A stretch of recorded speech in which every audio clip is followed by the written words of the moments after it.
Halo Sobat Entrepreneur, selamat datang kembali di channel YouTube saya. Pada kesempatan kali ini kita akan membuat video untuk mereferensikan beberapa saham yang bisa teman-teman perhatikan dalam 1 minggu ke depan.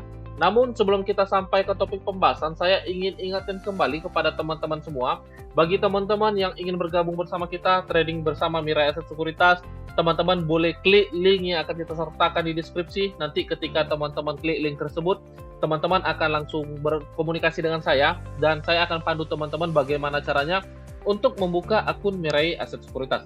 Nanti ketika teman-teman buka akun Mirai Aset Sekuritas under saya, teman-teman akan kita masukkan di dalam 2 grup, yang dimana 2 grup ini menjadi sebuah tempat atau wadah untuk teman-teman bisa mendapatkan seputar informasi, entah itu berita yang up to date, entah itu saham-saham yang menarik. Jadi nanti saya akan share di grup Entrepreneur IDN X Mirai Aset Sekuritas.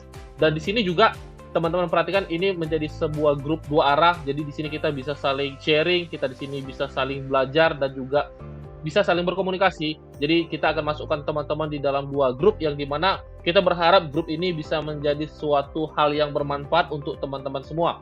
Jadi di sini seperti yang teman-teman perhatikan, di dalam berjalannya market, kita selalu merekomendasikan saham-saham yang menarik untuk kita perhatikan. Ada BDMN, ada JSMR, kemarin kita juga ada rekomendasi kembali di saham RMKE juga, walaupun tidak terkena area entry kita, tapi kita ada INTP dan juga SMGR teman-teman, dan area entry-nya itu ke-fill oleh orderan kita gitu. Jadi kalau seandainya teman-teman ingin mendapatkan informasi yang up to date tentang saham-saham yang menarik, teman-teman boleh buka akun Mirai Aset Sekuritasnya under saya, nanti kita akan masukkan di dalam grup VIP-nya. Nah, di sini kita akan lihat forecasting terlebih dahulu tentang indeks IHSG. Jadi sebenarnya indeks IHSG kita tidak terlalu banyak melakukan adjustment ya, karena di sini kita perhatikan memang secara minor trendnya sendiri sudah berulang kali kita katakan bahwa IHSG kita masih berada dalam tren yang sideways di dalam secondary trendnya. Nah, ini menjadi suatu hal yang menarik. Kalau teman-teman perhatikan, memang terjadi sebuah koreksi ketika dia coba breakout di area resistennya, tapi dia belum mampu ya. Kita perhatikan ada 3 kali percobaan. Di sini ada sekali percobaan. Teman-teman perhatikan, sebentar kita tandakan. Ini sekali percobaan, ini 2 kali percobaan, dan ini 3 kali percobaan. Jadi sebenarnya kalau kita perhatikan, memang areanya ini sudah tidak fresh lagi teman-teman, karena areanya ini udah beberapa kali di retest oleh pergerakan harga, dan di sini kita memang menemukan terjadi sebuah pantulan, yang dimana resistennya dia belum mampu breakout. Tapi yang menarik adalah di sini ada area demand teman-teman. Kita satukan aja ya, memang area demandnya sih saling mendekati, teman-teman perhatikan di sini. Jadi ini merupakan area demand yang kemungkinan besar ketika IHSG memasuki area ini terjadi sebuah fill order. Dan benar aja di perdagangan Jumat kemarin, ketika IHSG memasuki area demand levelnya ini, terjadi sebuah fill order, yang dimana terjadi sebuah rejection di perdagangan Jumat kemarin gitu. Jadi kita memang mempunyai forecasting yang positif untuk semester 2 pergerakan IHSG kita. Jadi saya berharap teman-teman juga mempunyai saham-saham yang memanuver IHSG di dalam portofolio gitu, karena sangat disayangkan kalau seandainya nanti IHSG kita rally ya, apalagi nanti di bulan 12 ada window dressing, dan kita meyakini di tahun ini window dressing akan terjadi, karena kalau teman-teman ikuti pergerakan harga saham atau yang sudah masuk market dari tahun lalu, di tahun 2022 bulan Desember kemarin kita bisa katakan bahwa tidak ada namanya terjadi sebuah window dressing, dan kita berharap di bulan 12 nanti ada terjadi sebuah window dressing. Tapi yang menjadi daya tarik kita adalah kita coba mencari saham apa sih yang berada di area bottoming, terkhusus saham-saham yang bagus teman-teman, karena kemungkinan besar nanti di akhir tahun saham-saham tersebut akan mengalami kenaikan yang cukup signifikan, dan kita coba mencari saham-saham apa yang bisa kita simpan mulai dari sekarang gitu. Jadi gak ada kata terlambat ketika areanya bagus untuk kita entry teman-teman. Nah, di sini kita mungkin akan membahas 5 saham yang bisa teman-teman perhatikan. Kita langsung saja. Saham pertama itu ada saham Elsa. Saham Elsa di sini saya hapus dulu gambarnya ya. Saya hapus dulu gambarnya supaya teman-teman mengerti apa yang akan kita sampaikan melalui video ini. Nah, memang di sini kalau teman-teman lihat ada sebuah resisten di area 400, tapi kita coba tidak berfokus di area resistennya. Kenapa? Karena kita berfokus di area structure market teman-teman.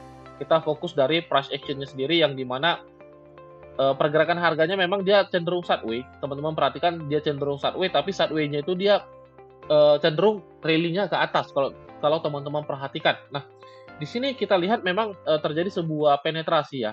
Terjadi sebuah penetrasi yang dimana kalau kita lihat dari structure market dari tren yang lebih kecil, kita lihat dia breakout. Dia telah breakout, kita ikuti structure marketnya di sini membentuk sebuah demand level. Jadi kita berasumsi ini merupakan area yang bagus untuk teman-teman entry apabila teman-teman ingin masuk di saham ELSA ini sendiri, teman-teman. Nah, ini kalau seandainya teman-teman mau entry, perhatikan cut loss-nya. Kita coba lakukan trading buy, yang dimana kita tetap wajib menjalankan trading plan kita dengan cut loss. Jadi cut loss kita ada di 360, sangat low risk. Jadi teman-teman perhatikan risiko kita ada 3,7%. Untuk TP kita ambil dari Fibonacci aja ya. Jadi kita ambil 1/2 atau 1/3, itu jauh lebih menarik. Nah, ini teman-teman perhatikan TP1-nya mungkin kita buat di 394, jadi 1/1,5 ya. TP2 kita buat di 416, jadi risk to reward ratio-nya juga 1/3. Ini menarik untuk teman-teman perhatikan. Nah, ini untuk TP1 teman-teman lihat ada berapa persen ya? Kita lihat dulu dari area entry kita di 374. Ada sekitar 5%, jadi teman-teman perhatikan TP1 di 394, TP2 kita ada di 416. Kalau seandainya nanti dia rally kena 416 area TP2 kita akan lakukan penyesuaian analisa. Kita akan buat analisa yang terbaru, apakah saham ini kita akan TP atau kita masih bisa hold untuk di kedepan harinya. Jadi kalau seandainya teman-teman mau entry ELSA, ini secara area menarik untuk teman-teman perhatikan, dan kita lihat memang di laporan keuangan juga bagus, dan teman-teman lihat sendiri ada pertumbuhan laba di saham ELSA ini sendiri gitu. Oke, nah selanjutnya ada Bank Danamon. Bank Danamon sendiri juga masih menarik untuk kita perhatikan, ditambah ketika harganya rally, di sini ada sebuah gejolak volume yang sangat bagus untuk kita perhatikan, teman-teman. Nah, kita lihat di sini ada gejolak volume, dan di sini kita lihat ada sebuah area demand yang bisa kita manfaatkan di area terdekatnya nih. Nah, teman-teman perhatikan di sini, ini ada area demand yang bisa kita manfaatkan untuk entry di saham Bank Danamon sendiri. Kalau seandainya besok teman-teman mau entry, teman-teman bisa lakukan karena risikonya sendiri juga masih sekitar 4%, jadi itu worth it untuk kita perhatikan. Untuk TP kita lihat ya. Untuk TP kita mungkin ambil 1/2 langsung ya. Kita ambil 1/2 langsung. Nah, TP setidaknya kita ambil di 3430, TP2-nya di 3570, teman-teman. Jadi untuk TP1, TP2 teman-teman bisa perhatikan, kita tandakan.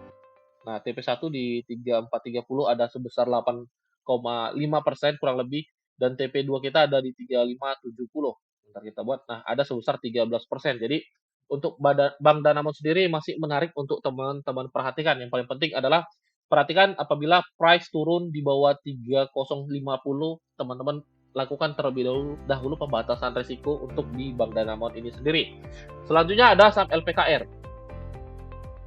LPKR ini menarik kalau teman-teman perhatikan. Saya lihat dari sini ya.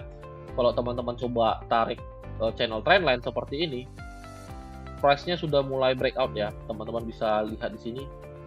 Kalau kita buat seperti ini penyesuaiannya, dan dia harga sudah mulai landing ke atas nih. Kalau teman-teman perhatikan secara structure market, kalau kita tarik channel trendline seperti ini, kita menemukan bahwasanya saham ini sudah confirm dari trennya, dia berada dalam tren yang positif. Nah, kita perhatikan di sini. Jadi untuk LPKR sebenarnya secara price action atau structure marketnya menarik untuk kita perhatikan. Nah, sekarang kita lihat untuk area pembatasan risiko, kita lihat dulu. Nah, untuk pembatasan risiko mungkin kita bisa letak di under 98 ya. Kita lihat dulu untuk risikonya berapa persen. Teman-teman bisa entry di open market besok. Oh, risikonya agak gede ya, sekitar 5,8%. Jadi teman-teman harus perhatikan risikonya. TP1, TP2 kita coba langsung tarik dari Vivo aja. Nah, TP1 ada di 916, teman-teman. TP1 ada di 916, TP2 ada di 122. Jadi untuk LPKR sendiri menarik secara price action ya. Memang secara structure dia sudah confirm dari trend bearish-nya ini, dia sudah berada dalam tren yang lebih positif. Jadi yang paling penting adalah teman-teman menjalankannya dengan sebuah pembatasan risiko. Kalau seandainya harga turun di bawah 100, ya let's say kita katakan di bawah 98, saya sarankan kepada teman-teman coba lakukan pembatasan risiko terlebih dahulu. Untuk TP, perhatikan TP satunya itu ada di 116. Nah, jadi TP-nya ada sekitar 12%, teman-teman. Jadi saham ini menarik untuk teman-teman perhatikan. Nah, selanjutnya ada saham Bovin. Kemarin kita di saham Bovin ini melakukan cut loss, saya sendiri juga masuk di saham Bovin dan saya sendiri kena cut loss. Jadi di sini menarik kalau kita mencoba menangkap pisau jatuh untuk saham Bovin ini sendiri. Kalau teman-teman lihat di sini ada area demand level yang menarik untuk teman-teman perhatikan.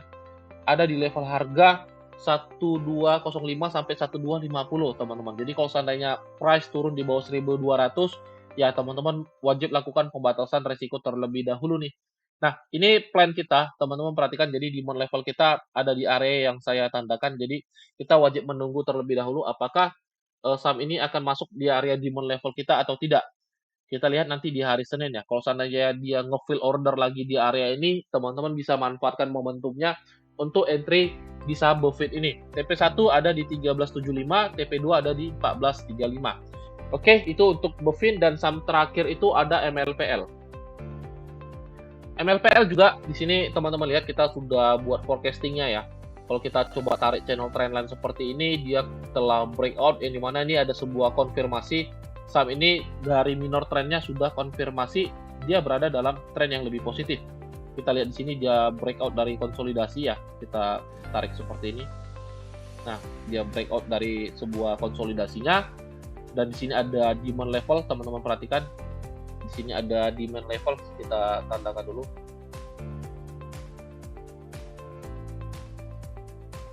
Oke, ini ada demand zone kita. Jadi kalau seandainya teman-teman mau entry, teman-teman bisa lakukan, dan di sini menarik ada cenderung average volume yang mulai ada peningkatan, teman-teman. Nah, kalau seandainya teman-teman entry di open market besok, teman-teman bisa lakukan. Yang paling penting perhatikan risiko kita tuh 95 ya. Kalau seandainya dia turun di bawah 96, ya mau nggak mau kita wajib lakukan pembatasan risiko terlebih dahulu.